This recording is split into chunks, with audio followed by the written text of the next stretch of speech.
Hello, dear ones. I'm back with another episode of Movement for Quarantine. And today I'm thinking about wrists. So our wrists are really a bridge between the hands that shape our world and the arms that support bringing the world toward us and letting the world move away from us.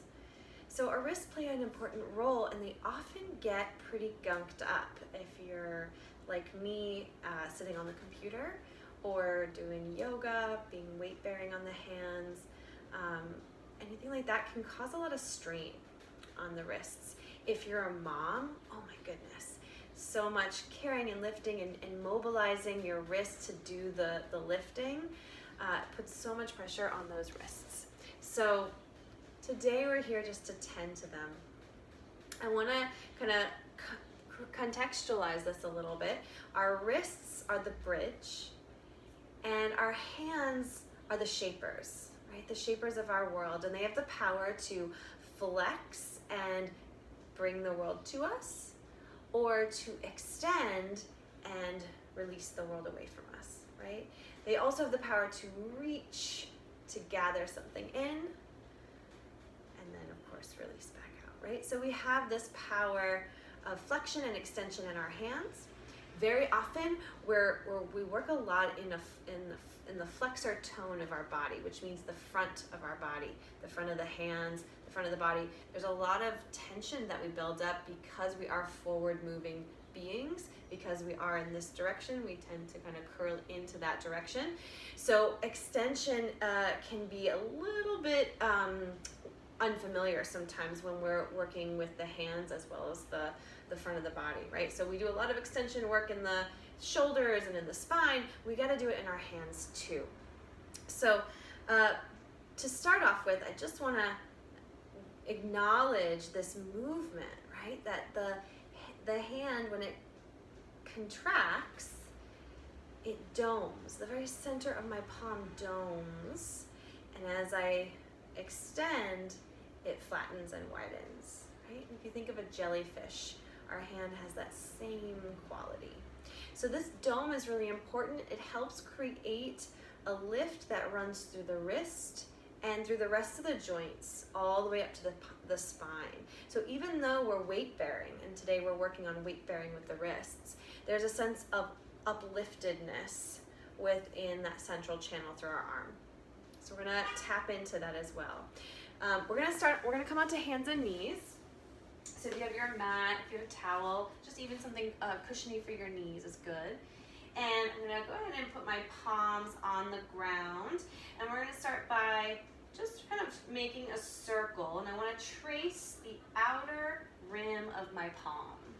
So trace the outer rims of your palms. And I'm doing that just by circling my body weight, my shoulders and my hips around the circle of my hands, right? My arms are gonna stay straight, so I'm not bending anything. My spine is gonna stay straight, and I'm just shifting my weight into each little portion of my palms. All right? You can reverse that circle. I wanna imprint the palm, right? If I were in sand, I would be creating an imprint of that circle of my hand, right? And a lot of times, you might notice, because a lot of times there's certain parts of our hands that we're more familiar with, that are more willing to be in the ground, receive the ground, and there's some parts that might not want to be, they might want to be lifted. Notice that for yourself. Is the inner hand or the outer hand wanting to lift up? And then just see if you can center your weight and feel the whole rim of your palm. Take a breath there, right? Now what we're trying to do is not just sit in our hands, which puts a lot of pressure on the joint, the wrist joint. We're trying to feel the whole palm pressing into the ground so that the dome, the very center of the palm, lifts and rises up into the arm, right? Don't worry about making this very intense, right? Minimal effort, but just think about the push down is not flattening, right? I don't want to flatten my hand completely into the ground because I'll collapse the structure that creates that lift, right? So I don't want to flatten. Keep that, just the rim, like a suction cup, on the ground. And just take a deep breath here. And then we're going to rock back and forth, trying to keep the rim of your palms active in the ground, even when you come back off of your hands. Let's take this one more time. We are trying to spread the hands. We're trying to extend the fingers. We're trying to stretch the palm, but without losing that dome. And then just coming forward, we're going to stretch just the fingers. So I'm going to lift my palm up and just stretch the inner edges, the extensor muscles of the fingers. And I'm kind of rocking back and forth from pinky through to the pointer finger. And then I'm just going to get my thumb in there and let my thumb take a stretch. It's a little bit of a different angle. And then do that on the other side. So lifting up your palm, bending over your fingers, and then just rocking between each one of your fingers. And then doing that for the palm. Stretching the extensors of the palm. And then just come back to sitting for a second. So we've opened up the extensor muscles of the hand without completely collapsing the palm. And now you can shake that out. And now I want to just focus on the flexor muscles of the hand. So very often we'll grab something and we'll curl our fingers around. Very often, right? We'll use all of our hand strength. But very often we're using our fingers and we're not so much using the whole palm. So what I want you to do is take both hands like this. I'm going to do have a little puppet show here. I'm going to bend at the bottom joint of my fingers here. So my fingers themselves are staying straight, but I'm bending here at the top of my palm, which I'm going to come closer. You might notice for yourself when you do that, that little dome is initiated, just naturally, right? So a little dome.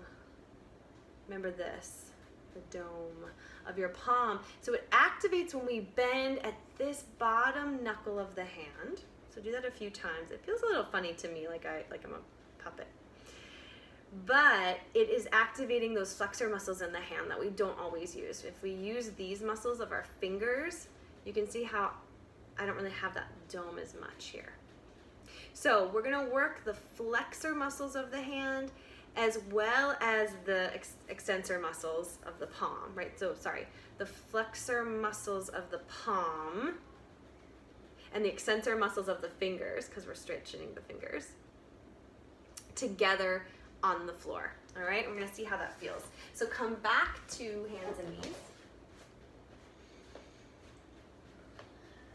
Get the rim of your palm pressing into the ground.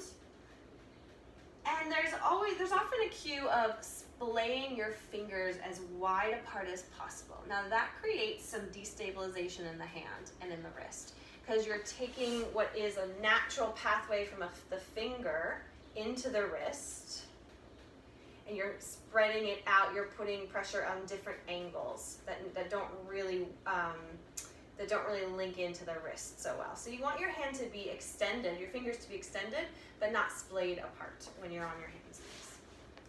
And then line up your middle finger as your central line, right? So if you have your fingers as little rays of sunshine, your middle finger is going to be directly parallel to the edges of your mat.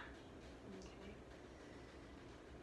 All right, and then get the fingertips to press down just a little bit, like say 1 out of 5 effort, so that you're thinking about that feeling of the flexion at the bottom of your fingers.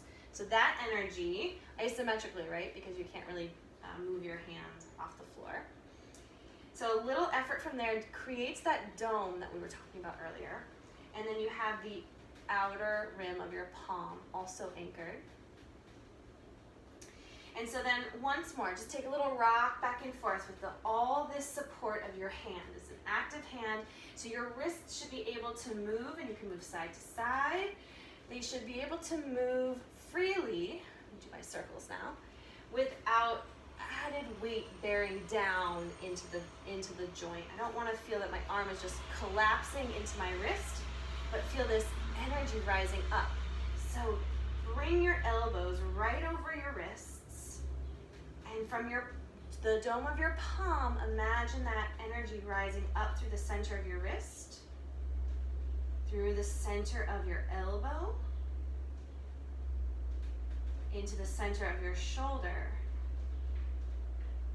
Right? Even though we've got this rootedness through the fingers and the palm edges, the central channel of your palm to shoulder decompresses the wrists. From here, maybe you'd like to take a downward dog or a plank.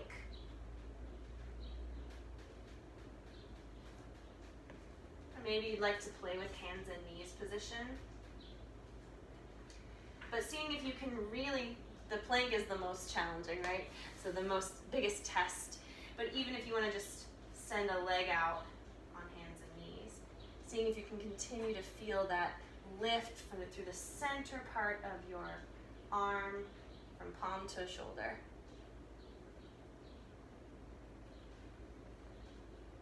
When you're ready, you can take a little rest. Shake out your wrists.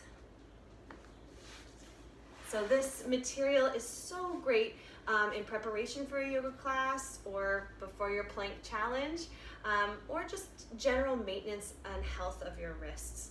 So keep practicing, keep taking nice deep breaths every day, and I'll see you back here next week for another Movement for Quarantine.